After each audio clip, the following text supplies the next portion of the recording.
Welcome to the Deep Dive. Today we're diving into a collection of sources that, well, they might seem like pretty simple everyday interactions on the surface. But when you actually dig a little deeper, they're absolutely brimming with practical knowledge, surprising structures, and some really fascinating insights into how we, exchange and understand information. Indeed. We're looking at three quite distinct scenarios here. There's a phone call, someone asking about a community class, Right. then a guided tour introduction at a botanical garden, and finally a discussion between two students planning a presentation on renewable energy. That's right. And our mission, really, for you today is to unpack these moments. We want to reveal the sort of underlying mechanics of, well, effective communication and problem solving, showing you how information, even in its most kind of mundane forms, is structured and processed for maximum impact. It's about finding the profound in the ordinary, really. So, yeah, let's get into it. Okay. Our first stop is what seems like a really straightforward phone call, someone calling a community center. Okay, imagine this. Someone's trying to sign up for a healthy cooking class. You might think, well, how much can you really learn from that? Right. Seems pretty basic. But what's striking is just the sheer efficiency of this information exchange. The caller, Mina Sayed, that's Minasayed, she says she's interested in vegetarian dishes, ideally something healthy. Okay, clear request. And she's immediately given all the key details for the specific course. Healthy vegetarian cooking course. It's 4 weeks long. 4 weeks, got it. Starts Monday, September 12th, runs from 6 to 8 p.m. The cost is £80 for the whole course. £80? And the location? Ah, yes, the location. Greenfield Kitchen Studio, which is apparently behind the main center. And her number, just for completeness, was 078-94-222-671. So all the essential info just laid out. Exactly. It's so direct. And what's really fascinating here, I think, is how this isn't just, a list of facts being read out. This rapid, precise delivery of information is a really powerful example of friction reduction in action. Friction reduction. Yeah. Explain that a bit. Well, by making all those key details, cost, time, the exact location, so readily available and so clear. The community center is basically engineering a no-brainer sign-up process. It minimizes the decision fatigue for the caller. Ah, okay. So less effort required to decide. Exactly. And that maximizes the likelihood that she'll actually sign up and participate.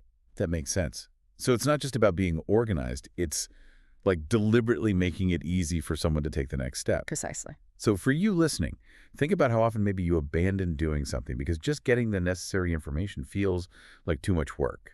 Happens all the time. This call really shows how simplifying access to information directly boosts engagement.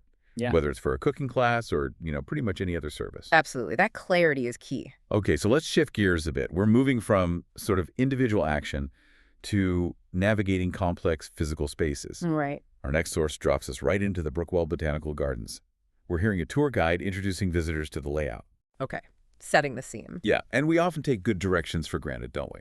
Yeah. But this guide really demonstrates a kind of masterclass in spatial communication. How so? Well, they start you at the main entrance, nice Yeah. and simple. Then they tell you, to your immediate left, there's the visitor center. Maps, guidebooks, refreshments in there. Okay. Practical stuff first. Opposite that, on your right, is the gift shop. Local produce, souvenirs. Then, following the main path straight ahead, takes you through the rose garden. So using very clear relative directions. Exactly, and it continues. Yeah. Beyond the rose garden is the Japanese garden with its ponds and bridge. Further along, on the left, the glass house with the tropical plants. Across from that, on the right, the cactus house.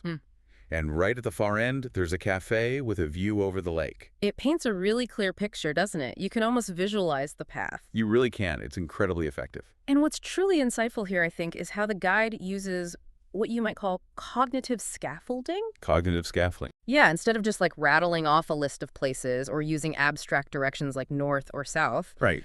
They use relative directions left, right, straight ahead, but always anchored to your current position and your path. So it's personalized to the visitor's perspective. Exactly. And this isn't just about navigation. It immediately builds a mental model of the space for the visitor. It makes a large, potentially confusing environment feel, well, instantly comprehensible. And enjoyable, presumably, even if you don't have a map right in front of you. Precisely. It lowers the mental effort needed to explore. That's a great point. It makes you think, How many times have we felt lost, not because we didn't have a map, maybe, but because the directions we got weren't anchored to our actual perspective? Quite often, I'd imagine. So for you listening, just consider how clear instructions and that kind of logical sequencing can really transform how you understand and appreciate any complex environment. It could be a physical space like this garden, or, even a dense report you have to read for work, Yeah. or understanding a complex website. That structure matters. Absolutely. Structure and perspective are crucial for comprehension. All right, let's move then from navigating places to navigating ideas. Okay. Different kind of navigation. Yeah. Our final source brings us into a collaborative learning environment. We've got two students, Lisa and Marcus, and they're planning a presentation on renewable energy. Ah, okay. Group project territory. Exactly. And it's a really brilliant glimpse into the research and sort of problem-solving process. I've already done some initial reading. Marcus found that solar seems pretty practical for domestic use, locally speaking. And he also noted that offshore wind farms are apparently getting more efficient and less expensive. Interesting initial findings. So where do they go from there? Well, this initial exploration leads pretty quickly to a key decision. Lisa suggests they actually compare wind and solar in their presentation. Ah, comparison. That's not just a good idea for a presentation. It's quite a strategic move, isn't it? How do you mean? Well, it forces them to create a more compelling and nuanced narrative. They have to look beyond just describing each technology individually Right. and actually consider their relative strengths, weaknesses, maybe suitability in different contexts. That's much closer to how real-world policy decisions get made. That's true. It adds depth. And once they've landed on that comparative approach, you see this really methodical division of labor emerge. Okay, how do they split it? Marcus takes on researching wind power. He's specifically looking for recent statistics from government websites. Good source, data-driven. And Lisa is tackling solar panels, focusing on costs, efficiency, and the installation process. So quite practical aspects of solar. Yeah. And then they planted their visuals. Each of them is going to create a specific chart. Marcus will do one on wind capacity growth. Okay. And Lisa's chart will show solar panel adoption over the last decade. And they set a deadline.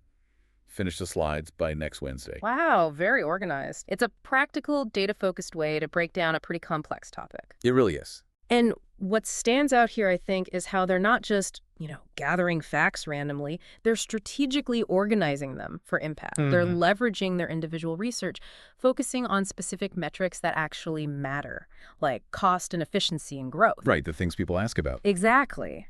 And planning visuals that will make their data clear, persuasive, hopefully. This whole collaborative approach, combined with that focus on data, is precisely what's needed to tackle big global challenges like climate change. Yeah.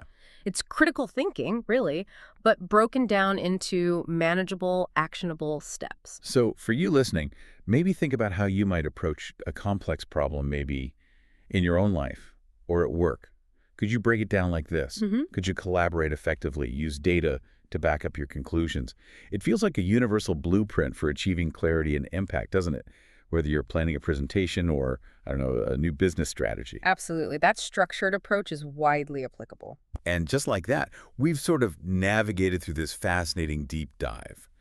We started by appreciating the precise, friction-reducing communication in that community class signup. Yeah, the efficiency there. Then we journeyed through the rather clever cognitive scaffolding of the botanical garden tour. Building that mental map. And finally, we explored the strategic, data-driven collaboration of Lisa and Marcus tackling renewable energy. And these scenarios, although they seem quite different on the surface, disparate, you might say, they really share these powerful common threads. They reveal that effective information exchange isn't just accidental. It's often designed, whether consciously or not.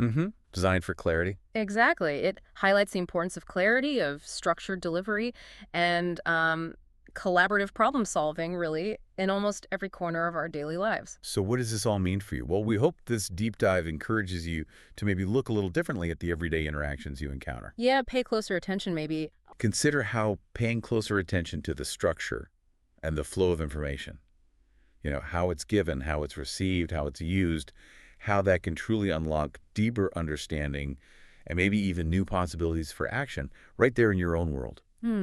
Finding the patterns in the everyday.